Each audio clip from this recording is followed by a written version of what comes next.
Let me take you on a journey to Rhodes in 1863 with the sketches of Ann Mary Severn Newton, usually known as Mary Newton. As we go back through the landscapes and the voyages to Rhodes, I'll guide you through some of the sketches that she made, who she met. These sketches come from Mary Newton's family's archives, a private collection, and I matched them in this exhibition with the journal of Gertrude Jekyll, which she made on their voyage.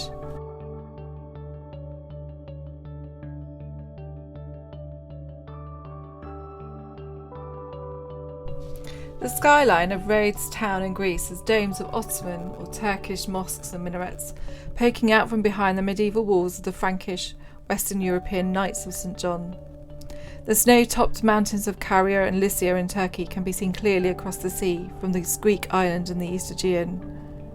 Looking at the skyline of the old town and then over the sea in April 2025, the views reminded me that the formation of nations is complex and that people with their own complex lives are often caught by geopolitical tensions.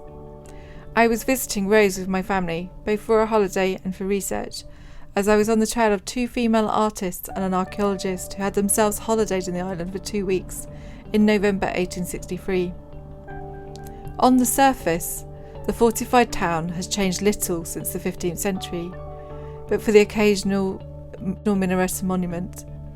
But this superficial air of unchanging history is why so many tourists such as myself and my family visit an enormous cruise ship's park in the harbour, from which hundreds disembark daily to gaze at the town for a few hours. Yet thinking about the different names, the changing empires and nations needed to contextualise that view, underlines how different visiting the island is in 2025 compared to visiting it in 1863.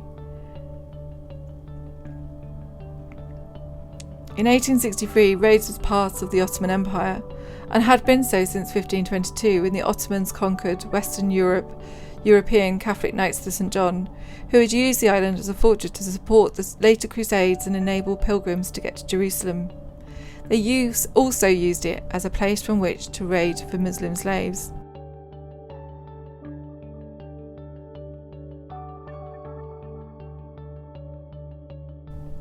This is Newton visiting a Turkish official, and these are the women, his wife and Gertrude sat near them. They also then go off into the women's quarters, and as women artists, they had access to visit the women-only quarters, sometimes known as harems, which are basically furnished. And it's interesting that Mary is really draws a lot of the women. She's interested in their clothes and their drapery. Some of Newton's reflections on this drapery are probably down to her observing this. She was a fine needlewoman herself. She made clothes for fancy dress. She did embroidery, and here she is actually pictured sketching the women. This is an old Ottoman house, which is just on the edge of the castle area, opposite the contemporary modern art gallery. It's being refurbished, and it kind of gives you an idea of sort of the Ottoman houses that they would have gone into. It may well be the one they visited, I'm not sure. But again, it gives you a sense of the kind of streets that they were walking through, and how these Ottoman houses looked. Rhodes town is one of the best preserved cities or towns that I've ever seen that still has Ottoman houses and these structures, these wooden slats popping out into the streets that I've seen.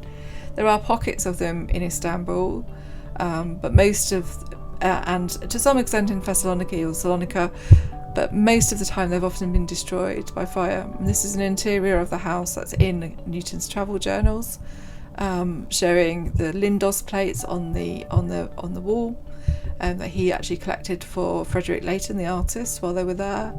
The very simple bed and furnishings. And this is the plates in the Museum of Popular Culture or Folk Art in Rhodes today, giving you a sense of how it would have looked. This is the map of Rhodes town from 1863 that was used in in Newton's book, and you can see there's a Jewish quarter in one corner of the town, and then the Castillo, which is mainly where the Ottoman Turks lived, and then around the actual town is where the Greeks lived. And then over in the left-hand corner, hopefully as you're looking at this, you can see what is the Frankish or European corner. And this is Charles Thomas Newton in conversation with somebody he'd met about 7-8 years previously when he'd been in Rhodes. And this is Mary's sketch of him from that meeting that's in Newton's book, the Archimandrite Nikotros. He was actually in charge of the monastery not so far out of Rhodes town, near Trianda. And here is the more domestic scenes, which Mary and Gertrude, well, certainly Gertrude writes about in her diary, and Mary sketches. So they're making dinner. So this is their servant Mordecai, who's Jewish, and Maria, who's Greek. And Mordecai here is trying to make them dinner. And this is the Jewish area of Rhodes town, near the synagogue, the one last synagogue that's left there. At that point, there were about 4,000 Jewish people living in the town. Here, Mordecai was Sephardic, as most of the Jewish community was, although Rhodes actually had one of the oldest Jewish communities living in Europe, because it had actually been populated since 1st century BC.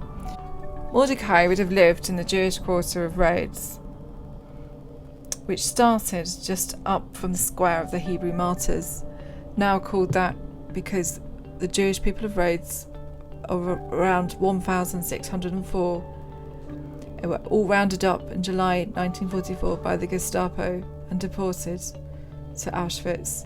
Only 150 people survived. The remaining synagogue in Rhodes, the Kahal Shalom synagogue, lists every single person, entire families and all ages, who died in the Shoah. Whether Mordecai's family was deported, whether they still stayed on the island, many Jews left under Mussolini's occupation, or the Italian occupation in the 1930s, and the economic downturn, I do not know. But the adjoining museum does give a sense of Mordecai's life in Rhodes in the 19th century through displays of clothes, objects and papers and photographs of Jewish people on the island.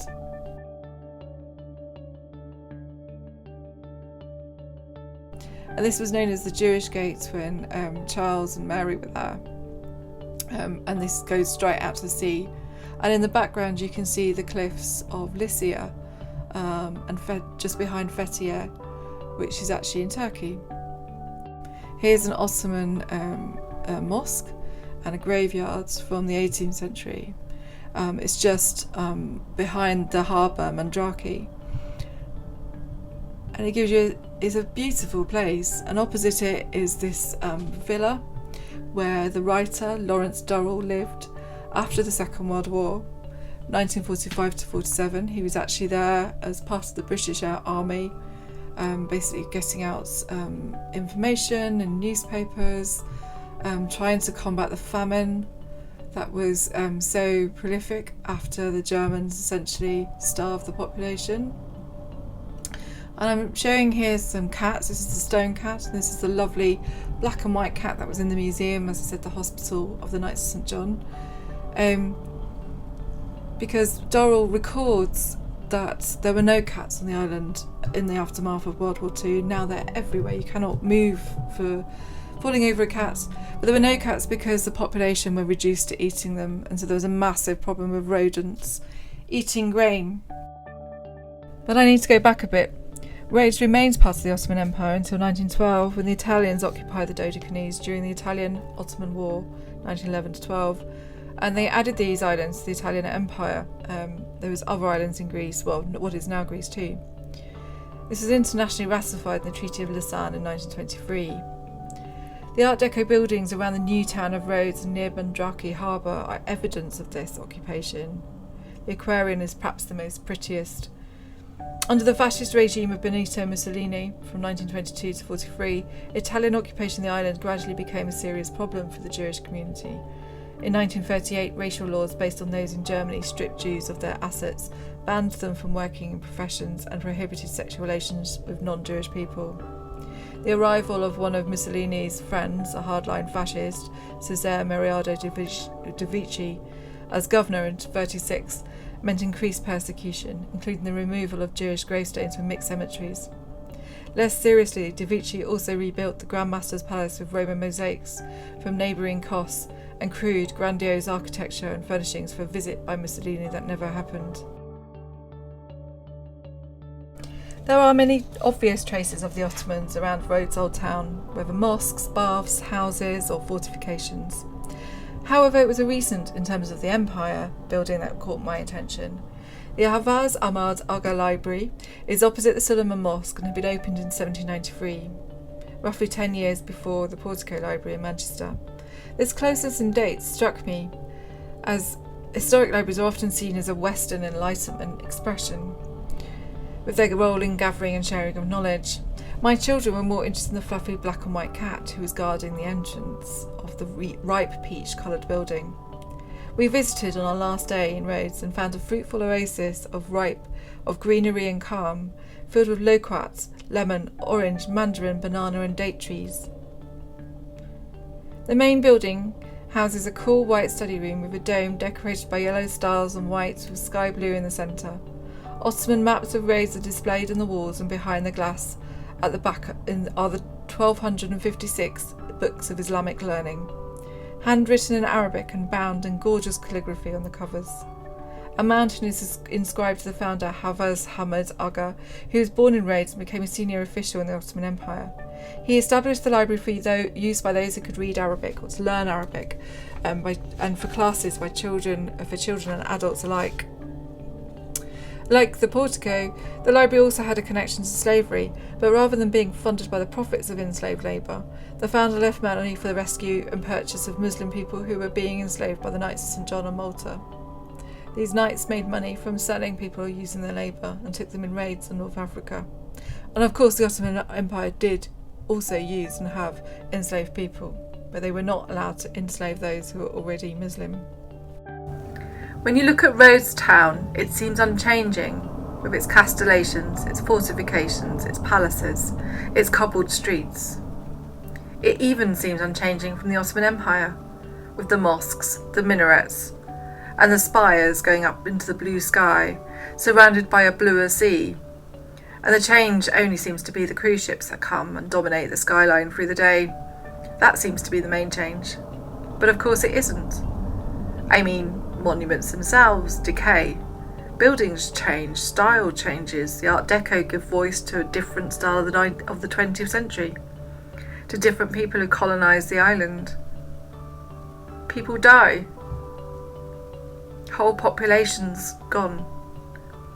There are the absences recorded in the synagogue of all the names of the Jewish people, men, women, children, who were deported to Auschwitz in 1944. The vast majority of whom never came back. Then the Ottoman minarets and the library speak to Aegean Turks, many of whom left after the Italian occupation of the island, and then when the island became part of Greece in 1947.